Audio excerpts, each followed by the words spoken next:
স্বপ্নচিরা foundation কর্তৃক আয়োজিত আলহাজ মোজারুল ইসলাম chairman football tournament 2025 যে দুটি দল অংশগ্রহণ করেছেন আশার আলো ফুটবল একাদশ, মজুমদার হাট বনাম মারুফ স্মৃতি সংঘ ফুটবল একাদশ।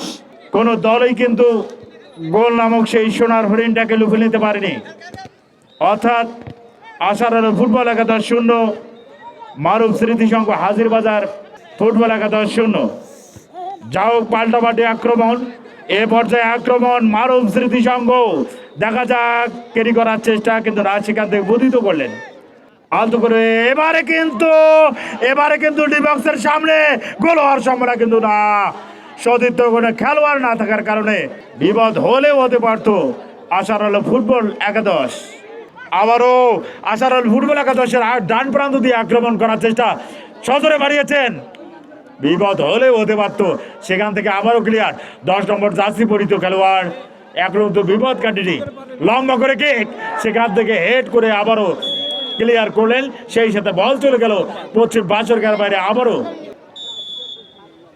ফ্রি কিক নেওয়ার জন্য প্রস্তুত, ভাসমান বল গোলবারের একটু ভোর দিয়ে, সেই সাথে হাঁটি হাঁটি পা পা করে আগাচ্ছেন আশার আলো ফুটবল একাদশ। আবার আক্রমণে বাড়িয়েছেন, কিন্তু না, বল চলে গেল সীমানার বাইরে। পাঁচ মাঠে বল, আক্রমণে মজুমদার হাট, বিপদ হতে পারে না না না, সরাসরি গোলরক্ষকের বিশ্বস্ত হাতে। বিপদ এখন কাটিনি, আক্রমণে শট, লম্বা শট ছিল, গোল পোস্টের উপর দিয়ে বল সরাসরি মাঠের বাইরে। যে কথা বলছিলাম এই অফসাইড সাজানো গোছানো একটা আক্রমণকে তছনছ করে দিতে পারে, ঠিক তেমনটিই যেন হলো। পাল্টা আক্রমণে ছিল, কিন্তু অফসাইডের পাদে ফা দিলেন। গুটি পায়ে হাজিরবাজারে গেছেন, লম্বা কিক করেছেন, ওইখানে হেডার প্রতিহত করেছেন, বল এখনো ক্লিয়ার হয়নি, বিপদ কাটেনি।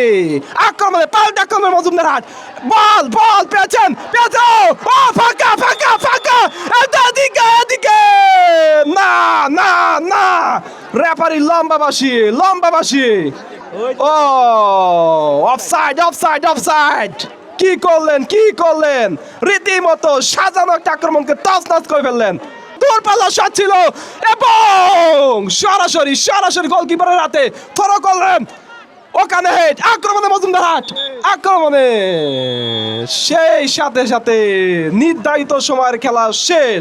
মজুমদার হাট 0, হাজিরবাজার 0। আমি আবার ফলাফল জানিয়ে দেই, হাজিরবাজার 0, মজুমদার হাট 0।